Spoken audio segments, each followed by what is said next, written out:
Welcome to the Partial Historians. We explore all the details of ancient Rome.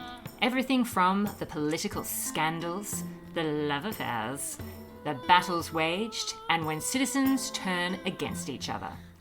I'm Dr. Rad. And I'm Dr. G. We consider Rome as the Romans saw it, by reading different authors from the ancient past and comparing their stories. Join us as we trace the journey of Rome from the founding of the city.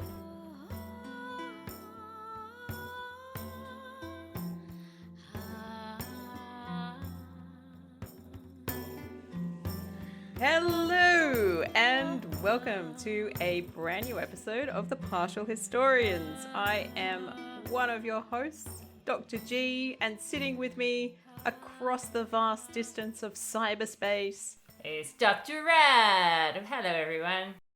Hello. We're in for a thrilling time, I think, in this episode. So we're going to be looking at 431 BCE. And you might think to yourself, that doesn't sound very exciting. Just another number. But just you wait. Yes, join us for this episode as we continue to trace the history of Rome from the founding of the city. At the moment, predominantly with Livy by our side. Yeah, look, Dionysius of Halicarnassus, which is the main source that I've been reading for a long while now, has dropped off the wagon and will remain missing for a few more years before finally disappearing altogether. That's so sad. All right, well, before we get into 431 and all the excitement that awaits us, Dr. G, should we do a brief recap to see what was happening in Roman history in our previous episode? So in our previous episode, we covered 2 years. We did. And it was 433 and 432. And realistically, it was mostly about a pestilence and the getting over of said pestilence. Something I think we can all relate to. Yes. Touches the heartstrings, that does. Indeed. And Rome gets through it, but it seems that there might be rising tensions from their neighbours. People who are seeing Rome's malaise as an opportunity, potentially. Indeed. You've got the Volsicians and the Aequians rearing their ugly heads, and they seem to be potentially allying with the Etruscans, more specifically perhaps the people from Veii, because Rome has had some beef with Veii in the past decade over territory. Yeah, and Veii is super close to Rome, just a little bit to the north, and so it's perhaps unsurprising that these two are often at loggerheads with each other. Yes, absolutely. So we've got that lingering in the background. We've got Livy valiantly trying to continue to forge a conflict within Rome itself between the patricians and the plebeians in our previous episode. So let's see how it all plays out, shall we, in 431 BCE.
BCE. What a time to be alive in ancient Rome.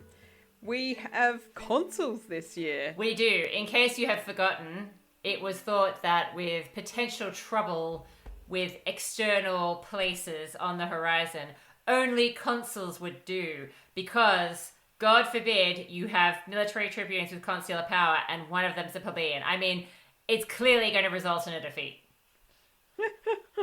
We can't take that risk. And Rome doesn't. They put in Titus Quintius, son of Lucius, grandson of Lucius, Poenus Cincinnatus, who is a patrician, and, yes, is related to the famous Cincinnatus. I was going to say, it's a famous name. It's a famous name. It's a famous family, and this appears to be one of his sons. Okay, excellent. And then we've got another famous name, I believe, is our other consul. We do. We have a Gaius or a Gnaeus. Debate rages. Julius Mento.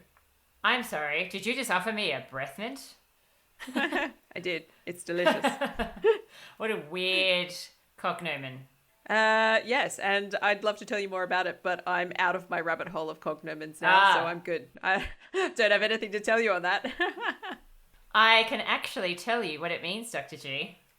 Oh, goody. It means long chin. Oh, goodness. Well. What happens when a Mento and a Flacinator end up in the same room? I feel like it'd be something very pepperminty that would happen. But that's just a guess. Long chins always remind me of peppermint, that's true. Yeah, that's just a guess. Strong flavours, definitely. The fresh maker. Yes, exactly. All right. So, I mean, we've focused on Mento, but it's really the Gaius Julius element of the name that perhaps would ring bells for everybody. And it's not our guy. We're way too early for him. Yes, and just in terms of the debate raging around his praenomen, so apparently Gnaeus is not a name commonly used by the Iulians as a gens, and that's why I think there is some debate about that first name. Whereas Gaius, we know, is definitely used by them. Definitely. But as a foreshadowing of the year ahead, I've got some other people holding power that are perhaps worthy of note. We do get a dictator in this year, we do. as far as I'm aware. We know that the 430s is a time for dictators. They are literally flooding us with dictators at the moment. It's a stunning time to be a dictator. It is. And we have Aulus Postumius Tubertus. A familiar name. Again, the Postumii. Indeed. I don't know if we've seen this specific guy before, but we've definitely seen the family. Oh, yeah, just the family, yeah. And if you have a dictator, you can almost bet your sunshine that you're also going to have a master of the horse. Indeed. And this is Lucius Julius Volspici, or Volpisci, Iulus. Ooh, okay. Another patrician. Yeah. Is he related, do you think, to one of our consuls? I don't know. Okay. I mean, they come from the same gens, so I mean, they must be extended relations of some kind. Yes. But all of the other names don't really match up, so that suggests they come from different family lines. But this guy we have seen before. He was apparently a military tribune with consular power in 438. Okay. So I don't remember him, but we're getting to that period where all Roman names start to sound the same. So We're only now getting to that period? just recently. Yeah, okay. Fair enough. We have some legates as well. So I think this is an indication. Usually we don't find out who the legates are. They are a sub sort of military commander. So we don't tend to hear about them. They're usually around, but something has to sort of be quite narratively significant for the legates to get mentioned by name. And we have a few of them mentioned by name this year. So that gives us a bit of a heads up that there's something on the horizon. So we have Marcus Fabius Vibulanus. You may have heard of him before. Military tribune with consular power in 433. Ah, fabulous Fabian. Yes. Marcus, we think. Marcus Gaganius Massarinus. I've definitely heard of him before. He was consul in 447, 443, and 437. Yes. I remember as well. Lots of consulships under his belt. So this guy comes with a huge sort of pedigree. So a legate is not as high up in the chain of greatness as being a consul, but this guy would be highly respected as a military commander under a consul. Absolutely. And then we have Spurius Postumius Albus Regilensis. I've definitely heard that name before, yeah. Sounds super familiar because just a couple of years ago, he was also a military tribune with consular power. So we've got a whole bunch of legates who have previously held command, essentially. Okay. So they're bringing in the big guns. And that's not all. I'm turning the page in my notes. We have Quintus Sulpicius Camerinus Praetextatus, who was a consul or military tribune with consular power in 434. So he was from the year of chaos, as it shall henceforth The be year known. of chaos. Yeah, where we don't know who was who holding which position necessarily. It was so bad. Exactly. All right, Dr. G, well, I think this is our cast of thousands. Yeah, and I hope, listeners, that you've been paying careful attention because all of those names uniquely matter. Exactly. They're not at all interchangeable. All right, so let me tell you what these guys are getting up to and why there are so many names mentioned specifically in the year 431. So, as we know, war is looming. I guess that means I have to go back to my British accent from... War was on the horizon. Exactly. It's not looking good, chaps. Quickly! We've got to hold a levy, god damn it! Roll up, join the greatest army on earth. Your country needs you! Yes, that's exactly what happens. So a levy is held by the consuls, and it's held under a lex sacrata, because it's generally held to be the most effective way of gathering soldiers. Why, do you ask? Well, I'll tell you. Because whoever did not obey the call to enlist was considered succor to the gods or forfeit to the gods. So, yeah, this ties into the idea that fighting was kind of a religious duty of a Roman citizen, particularly, I suppose, at this point in time when Rome does not have a standing army. Yeah, a service to the gods. Well, it makes sense in many respects. I mean, we've got a lot of priesthoods that are connected with either being able to read the signs to indicate whether it's an appropriate time to go to war.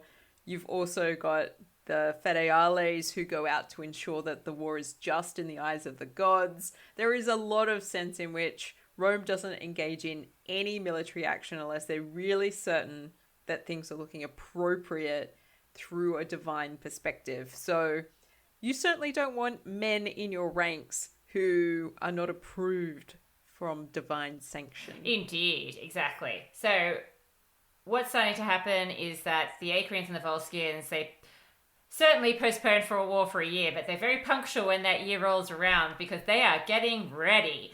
They have put forward very strong armies from both of their locales. They have met up at Mount Algidus, or Agidus, which we have mentioned several times as a point of conflict. It just seems to be the place where battles happen. But they have set up separate camps, so they're close to each other, but they're not entirely in the one camp. That will become important later on, which is why I'm specifically mentioning it now. And then they start to drill their men hard. So it's train, train, train.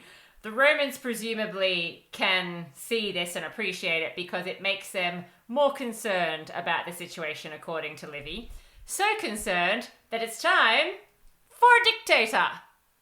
Oh, wow. That just happened all so quickly. They're like, I saw them training over there and I'm now really quite concerned, and a consul is not going to be enough for this situation. I know. I really feel like if I were to characterize Rome in the 430s, at least as it's coming through in the sources, it's that once they pop that cherry with one dictator, they can't help but keep going for it again and again. It's just like, it's become a bad habit, really. It's a reflex. Well, this is interesting, actually, because I've just started reading Wilson's book on the evolution of the dictator. And part of the argument that he is setting up is to assert that the dictator has always been a feature of the Roman Republic and is indeed, it comes into being with the Republic itself very early on in the piece. And so in a way, in this early period, is part of the way that Romans do business. If they see a situation where they're like, no, we need one person in charge for this, even if it's just for a limited time. They have that position in reserve, knowing that they could use it at any time. Oh, sure. So it's this kind of part of the way that maybe their business as usual practice in this early period of the Republic, because we're certainly entering in this phase where we're seeing a lot of them, and we're going to continue to see a lot of them for quite some time. Oh, yeah. And look, I suppose it's a bit like if you're in a plane and the plane starts to get into trouble, you're not going to be like, wait, let's see how this plays out. You're going to pull the parachute, goddammit, get the hell out of there. So I understand the instinct. But it does seem like in the 430s, they're particularly prone to calling on a dictator. I guess it ties into this bigger picture that we've often talked about, that Rome is not in its best way at this point in time. It's not its best self in this time in the Republic. No, and it's really, I think, part of what we're learning through this process of the 430s and even the previous decade and potentially the decades to come. I haven't read that far ahead. I'm trying to keep it fresh for myself. Is that Rome is really trying to establish itself, and it's a consolidation period. And this means conflict because they need to figure out where they sit in the pecking order of central Italy. And it's just going around in circles. Yeah, I think that's definitely what we can see. Now, interestingly, in the future, of course, it'd be the Senate that always gets the power to decide when is Rome officially in a state of emergency. At this point in time, although the Senate are the people that are like, you know what, I think we need a dictator. They're training awfully hard. It's not like their official right at this point in time, as it would kind of become their business, if you like, in a few centuries' time.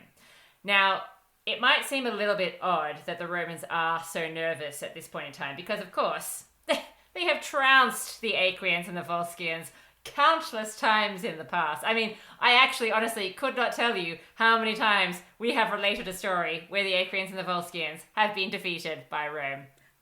And look, and some of them have been at Mount Algidum as well, or Mount Algidus, which is this spot in the Alban Hills to the southeast of Rome, which is traditionally linked to Aequian territory.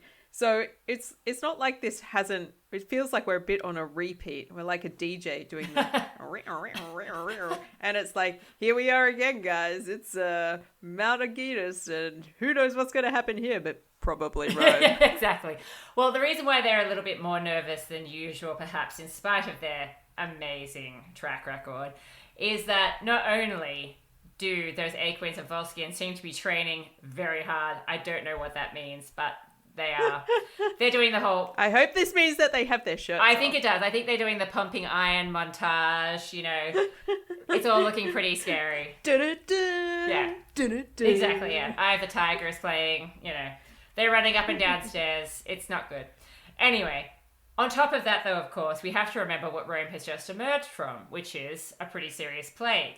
A lot of young Roman men have died during this time, so I guess Rome feels like it's not at full strength.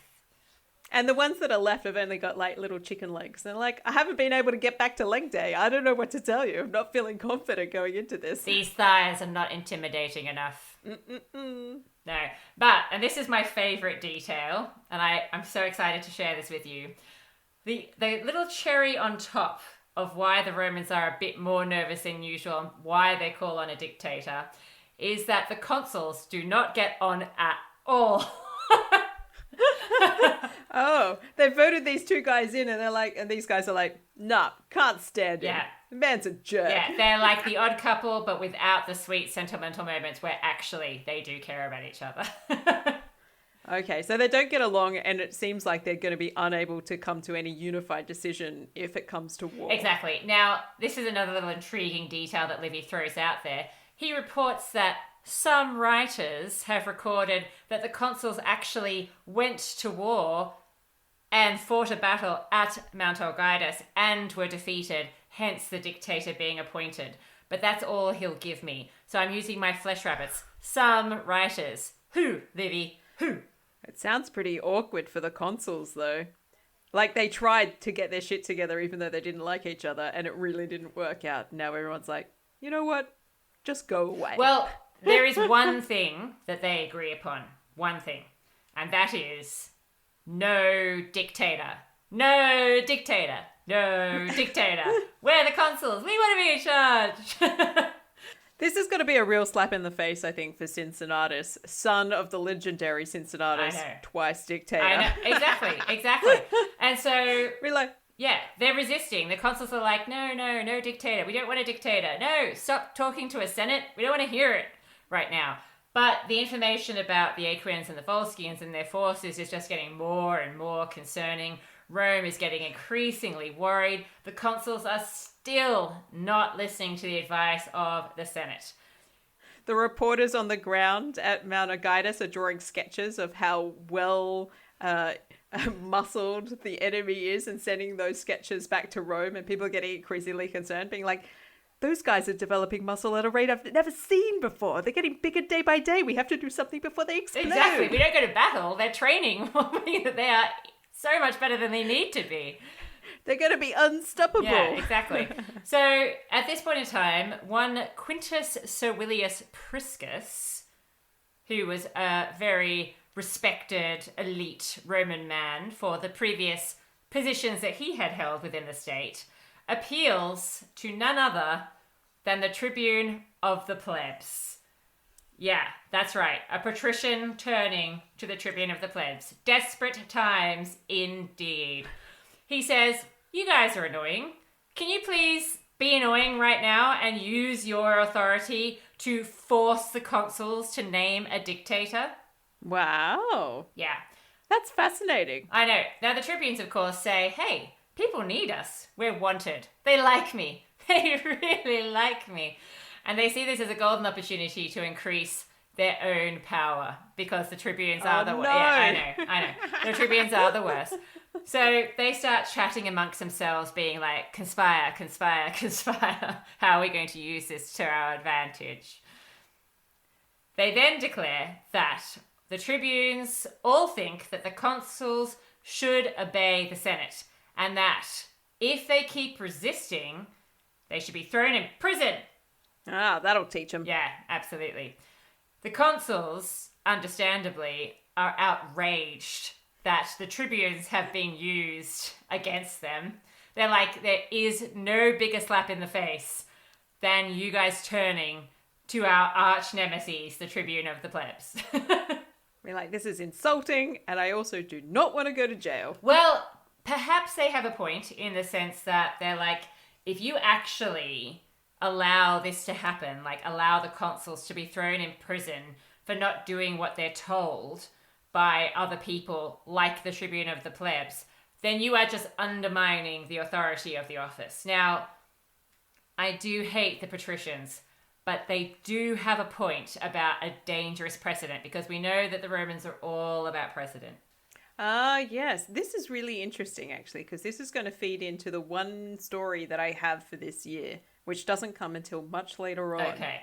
Anyway, so it's finally decided by lot. I mean, after that objection is noted, they're like, great, whatever. They decide by lot that Titus Quintius, as in Cincinnatus 3.0, is going to be the one who's going to be allowed to pick the dictator. And so he turns to Aulus Postumius Tubertus, who was his father-in-law, who was very well respected and very strict, apparently. Yes. Has a bit of a reputation. Yes, and he, of course, then chooses Lucius Julius as his master of the horse, as you said earlier. Now, I'm just going to flag here. There have been questions raised about the legitimacy and timing of this dictatorship. Did it happen in this year? Maybe. Maybe not. Maybe it was a year earlier. Maybe it was invented. This is a chaotic time for the chronology. There is no doubt about that. So it wouldn't surprise me that everything that we're sort of talking about that we're assigning to particular years could be anywhere between a particular decade. Yeah. To be honest. I think this stuff happened, but yes, I can see that the timing might be the issue. I think this story about Tubertus certainly has some legs. Yes. And there is some lingering sort of aftermath of this whole situation. So even if it's not in this year, I'm just going to foreshadow that it seems like people across the board believe that it happened. I agree. Anywho, so a levy is declared, and this is a serious levy. This is not just like your regular levy. This is one where all legal business is stopped in the city because everyone should be doing their bit to get Rome ready for war. In fact, it's so serious that men who might normally be able to claim some sort of exemption from military service for whatever reason are told, we don't have time to deal with your cases, buddy. You're just going to have to put your name down and turn up on the day. If you don't, you're going to be treated like a deserter. What about my tennis elbow? Too bad! I can't possibly swing a sword. Too much time in the courts, pal. Get your ass in line. Yes. So basically, because this is like a state of emergency, no cases of exemption are going to be considered. Not even like after everything's said and done. It's not like you can turn up with your little medical note and be like, I know I didn't turn up, but my doctor did say that I can't have balls fly at my face. You know, that kind of thing. Yeah. Now they also enroll people from the Hernicians and the Latins. They're allies. Classic allies. Yeah, classic allies, exactly. Now, they then kind of divide and conquer. So Gnaeus Julius, the consul, and Lucius Julius, the master of the horse, are both assigned to Rome. So that makes sense. Split the consuls up if they don't get along. Now, this is supposed to ensure that if there are any sudden issues that arise, they'll be able to be handled by these two guys who are being left in charge. And their main priority is obviously to make sure that the needs of the army are being met and that the city are supporting that goal. So far, so good. All makes sense. Exactly. Now, at this point in time, our dictator promises that there will be games, glorious games, if Rome wins. And he is basically repeating a promise apparently made by the Pontifex Maximus at the time, one Aulus Cornelius Cossus, perhaps? Okay. Who said there would be great games if Rome was victorious. So we're all on board with the whole, let's celebrate if we win. Yeah, that sounds like a good idea. Now, the dictator Postumius, he splits his army up with the consul that he's been paired with, who is, I don't really know what to call him. I don't want to call him Cincinnatus. I guess Quinctius. I'll call him. You could call him Poenus because that's one of his names, and it hasn't come up very much so far. No, it's actually an odd name, sideways. It has something to do with some connection with Carthage or being a Carthaginian or something like that. Yeah, so, it's a weird name. I mean, maybe call him Poenus Cincinnatus. Okay, Poenus Cincinnatus. So they've divided up the army and they're going out to deal with the Aequians and the Volscians. Now, the Romans had noticed the way that the Aequians and Volscians were camped separately, but close together. So they do the same thing. So you've got Postumius with his own camp and Quinctius Poenus with his own camp. Now, the locations that Livy gives me apparently do not make sense. I haven't stepped this out personally. I am using Ogilvy, an academic who apparently knows a bit more than I do about geography. So Livy says that Postumius was closer to Tusculum and that Quintius Poenus was nearer to Lanuvium. However, apparently Lanuvium is separated by the Alban Hills from Tusculum and therefore not really near the site of battle. So don't really know what that means. That's fine. It's all relative, isn't it? Yeah, who knows what this means. I think this requires us to take a trip to Rome in order to investigate the geography for ourselves. Absolutely. Patreons, get on it. We need to sort out this geography. Once the Roman camps are set up, small-scale skirmishes begin between the Romans and the Aequian Volscian forces. And Postumius is like, yeah, you know what? Why not? Why not? Skirmish away. Go ahead, indulge yourself, knock yourself out. You know what? Maybe this is the way that we're going to just win the war. So he's just like, yep, this is how we're going to do it. Just like low-level, low-pressure engagements. Slow and steady. Yeah, and it does seem to have that kind of effect because eventually the Aequians and the Volscians become increasingly desperate. So much so that they decide to hatch an evil plan. They're going to ambush the consul's camp in the night time. Dun, dun, dun. Exactly. Unfortunately for them, the alarm is raised before they do that much damage. It's like a classic comedic situation, being like, you know what we'll do? We'll do this. Oh no, the alarm system. Exactly, yeah. They've made some headway, but not much. So Quintius Poenus, he springs into action. He immediately is like, more guards, more security, quickly, schnell. And so everybody springs into action. And of course, our dictator, Postumius, immediately sends over reinforcements to help out his colleague in arms. And they are put under the command of a lieutenant, Spurius Postumius Albus, our old friend. Oh. Yeah. So, Postumius and part of his army, they now move themselves to a location where they can't be seen during the battle that is going on. So this way, I think they're setting themselves up, obviously, for like an ambush of the enemy at an opportune moment. Sneaky. Where did those guys go? I don't know. They're just gone. Yeah, exactly. Now, of course, since he's no longer present in the camp that he had set up, he has to leave behind a lieutenant in charge, and this is Quintius Sulpicius. All right. Yeah, so there's one of our other lieutenants.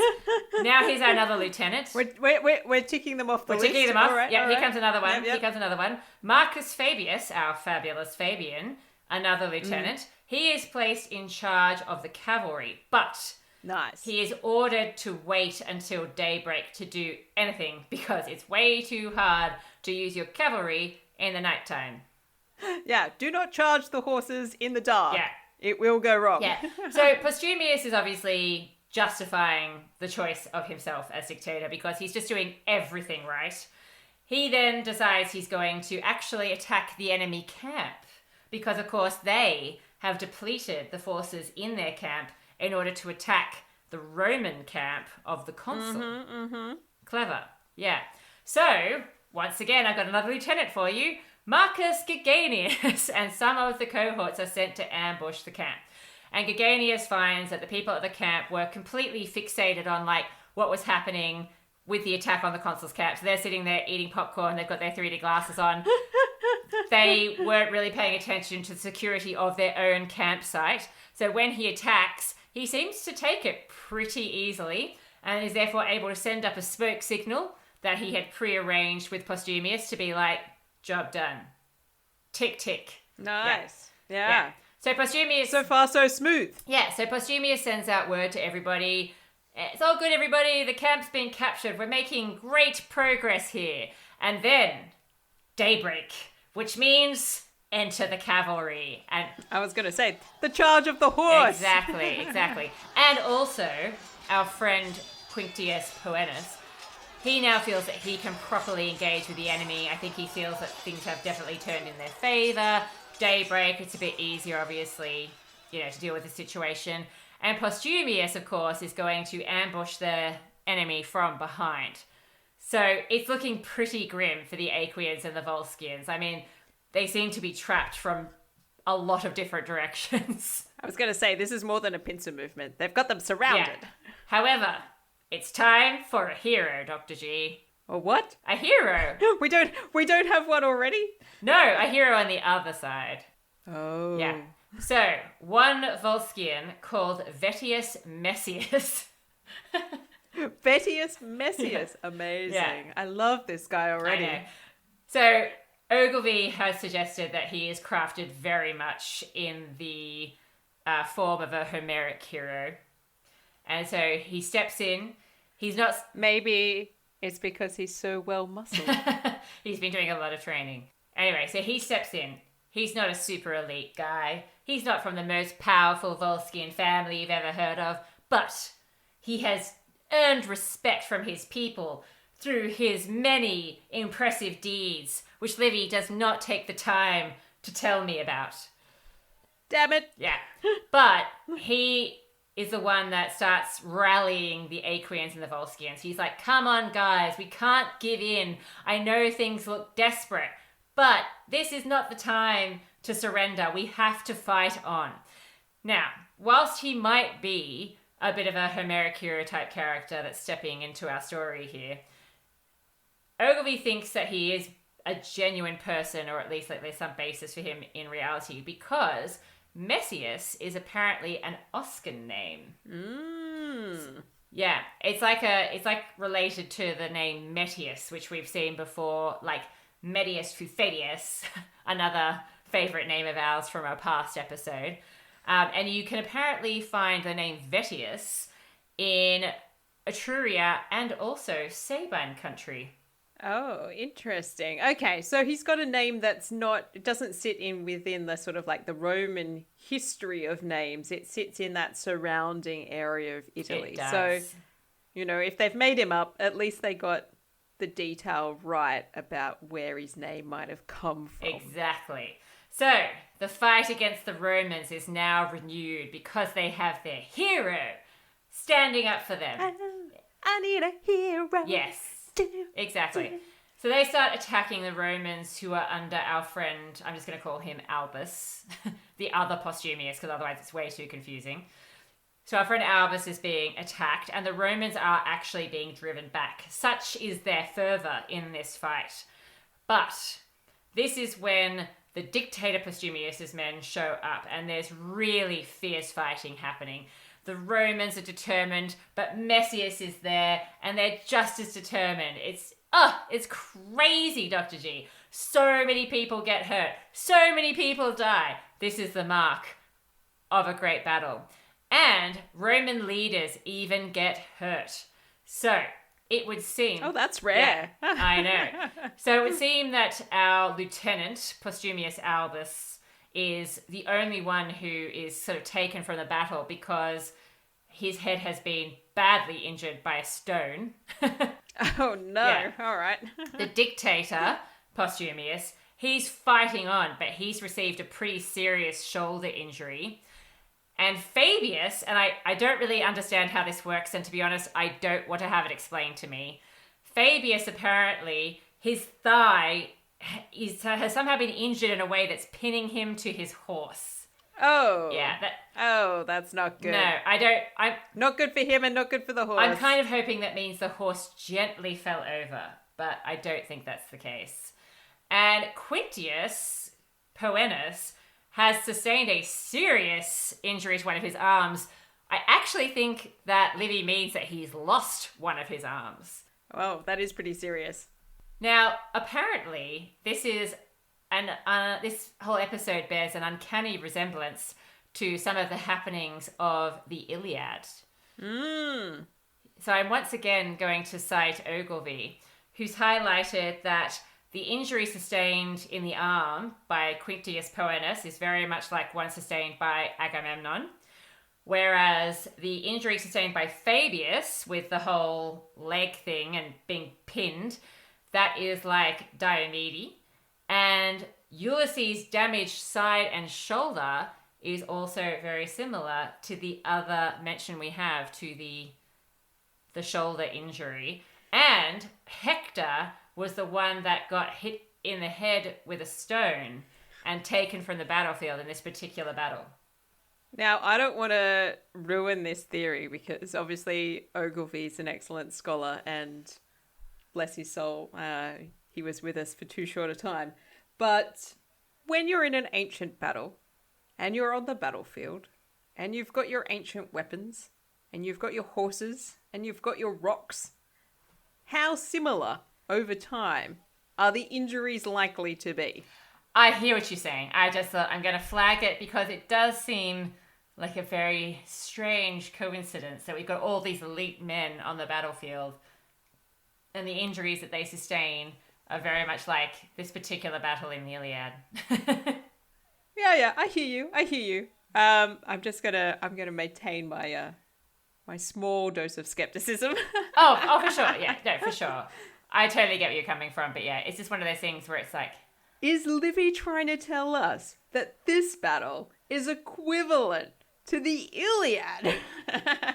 No, I think that Livy has a tendency to make these Republican battles much more epic than they actually were. I see. I think that's definitely the case. Anywho, so Messi is keeping up the fighting, along with his band of courageous youths from the Volscians.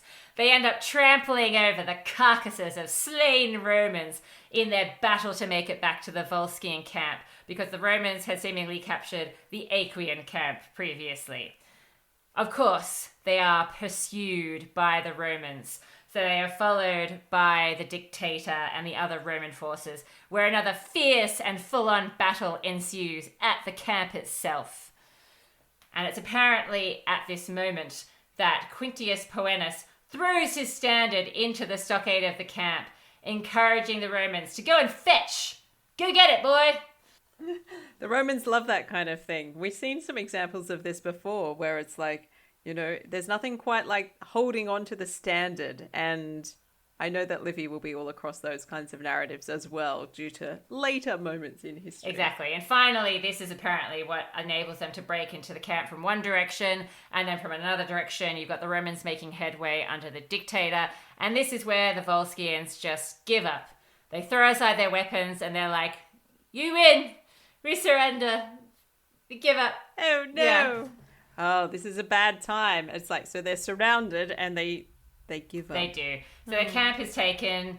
Sadly, the men who are captured are sold into slavery. Although Livy has an intriguing detail that senators were not sold into slavery. Okay. All right. But what do we know about Messius then? Is he sold into slavery? Is he a senator of... Alas, I do not know, Dr. G. His fate is lost to history. It's a very Messius affair all round. It is indeed. So the Romans capture a lot of booty because they've taken these two camps.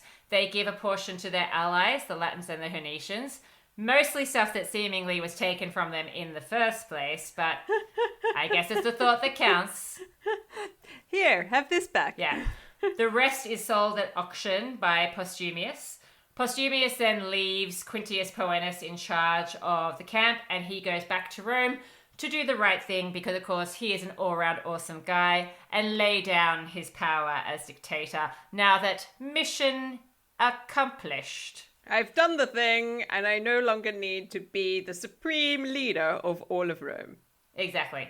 Now, there is a weird little postscript to this whole affair, which is that there is a possibility that Aulus Postumius, our dictator's son, had been a part of this conflict. Ooh, I have a story on this. I'll jump in, and then potentially you'll just correct me anyway, because my source, I don't have many sources, but the sources that I do have suggest something really quite interesting. So this is coming from Valerius Maximus. He sort of compiles lots of interesting tidbits of the past. And he talks about Postumius Tubertus, this dictator, really particular name, so he stands out in any material he appears in, as being like one of the great dictators, and really sort of amps up this guy. And I will read out the quote, I think, because there's a lot of flourish here, which I think is worth noting. So, there I too, Postumius Tubertus and Manlius Torquatus, another guy that comes up later in history, strictest guardians of warlike concerns. I feel hesitation as I include you in memorial narratives, because I perceive that overwhelmed by the weight of the glory you have deserved, I shall reveal the insufficiency of my abilities, rather than present your virtue in its proper light. So he's kind of like, I don't think I can tell this story and do it justice. This is how great you are. For you, Dictator Postumius, you had a son, Aulus Postumius, whom you had begotten to propagate the succession of your line and innermost rights, whose infant blandishments you had fostered in your bosom with kisses. Taught him letters as a boy, arms as a young man, blameless, brave, loving you as he loved his country. But because he went forth from his post and routed the enemy of his own motion and not by your bidding, you ordered the victor to be beheaded, and your fortitude availed to the using of your parental voice for the execution of this command. For I am well assured that your eyes, overspread with darkness in broadest day, could not look upon the might work of your spirit. So, like, we've got this story where it's like his son is part of the command structure somehow in this battle, and we don't have him listed anywhere in the official records, but apparently sees an opportunity, takes the initiative as a commander, and because he wasn't given a direct order by the dictator, his father, he shouldn't have executed. He shouldn't have gone forward with moving into the battle. And because he comes back victorious, maybe the son thinks, all will be forgiven. All I did was see an opportunity and go for it. And isn't that, the mark of virtuos of a Roman military commander? And the answer to that is very much not. Everything is about the structure of command, and the structure of command must be preserved at all times. And it becomes the duty of the dictator to then perform the order to execute his own son. Which is horrifying. Just like Brutus. Ugh. Well, I feel like this is kind of the moment where we can see how at the end of the regal period, where we have that situation with Lucretia upholding what is this sort of ideal feminine virtue within the constructs of patriarchy, and the toxicity of that moment, we can see the same sort of toxic element of Roman patriarchy now playing out and how it works for the men. Because this is a moment where a military commander, having won the day, his son has contributed to that, but because it hasn't happened in the right sequence, he has to perform this execution. And it's a tragedy all around. Absolutely. So that's pretty much the story that I get as well, that Postumius, who obviously has this connection, this family connection to the great Postumius, who had helped to secure that victory at Regulus. And you've also got obviously other Postumii involved in the battle. But yes, in this moment of triumph, he has to come home and execute his son by having him beheaded because he left his post when he was specifically ordered not to. The only detail that I can add on is that Livy does not believe that this is the case. Now, I love his reasoning for it. And okay, yes, this is the translator talking, but I think it captures... I'm going to run with it. He says that no one wants to believe this story, and the diversity of opinion allows one to reject it. Is this Livy not naming his sources again? It is, but I just love the idea that, look, everybody has an opinion about this story, and we all think Postumius is an amazing guy, and nobody wants to believe that he would execute his own son. So let's just say it didn't happen. But I don't want to believe. One of the reasons that he cites is that there is a similar story, as you alluded to, which we'll come to again later on, with a guy called Titus Manlius. So Titus Manlius, his son had also defied his father's orders and entered into a fight when he wasn't supposed to. And even though he won the fight, his dad felt it was necessary to assert the authority of a consul and therefore had him bound to a stake and his head cut off. And this therefore gave rise to a particular saying about manly and discipline. Now, Livy thinks that, I guess because this happened later perhaps, that it wouldn't make any sense for them to have the saying of manly and discipline if Postumius was the one who did it first.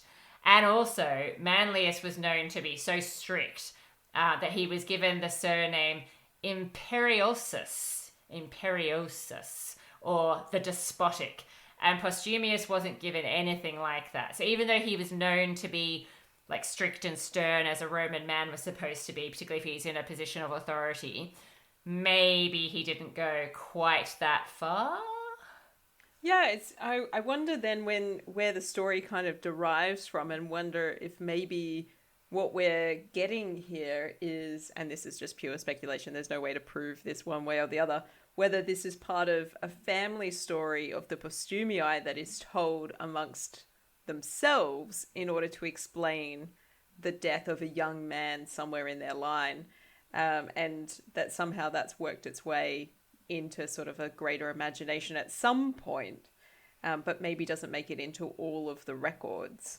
There's definitely confusion about it, and so I wouldn't be surprised, as you say, if this is some sort of family law or oral history or something like that.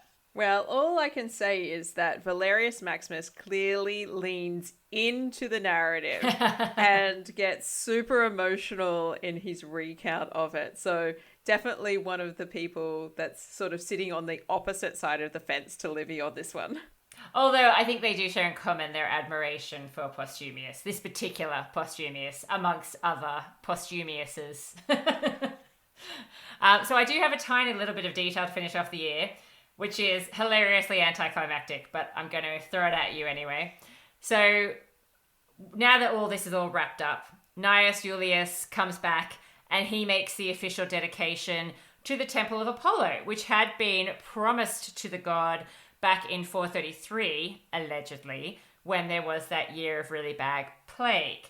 Now, he did not wait for his colleague, Quictus Poenius, to come back for them to draw lots about who had the right to do the dedication, because Quintius, of course, is still out minding the camp that was left behind by the dictator.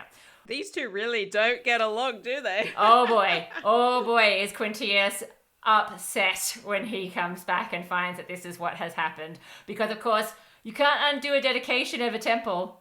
Yeah, if the gods say it's okay to do it, you go ahead with it. Yeah, exactly. Awkward. Yeah, so he therefore makes a formal complaint to the Senate, who do nothing. Amazing. Yeah, which I just thought, again, sometimes even in the midst of doing something, it's not every day that someone these days would dedicate a temple, and yet the toxic workplace, the HR that does nothing. I can't believe you would undermine me like that. I'm going to put into a complaint. Yeah, Why have I never heard back? Indeed. So I thought that was just a hilarious little side note to wrap up the year of 431 before we head into the partial pick.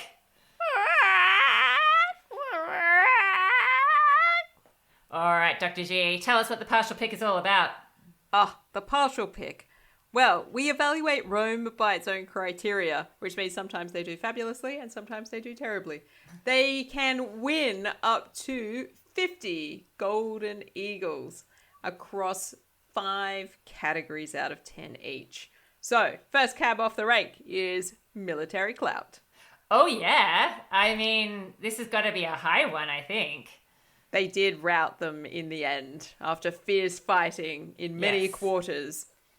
And they don't really seem to have ever put a foot wrong. Well, that's true. Yeah. They hid the cavalry. That was a good move. Yep, sneak attacks, working as a team. Yeah, throwing a standard into a camp. Yeah.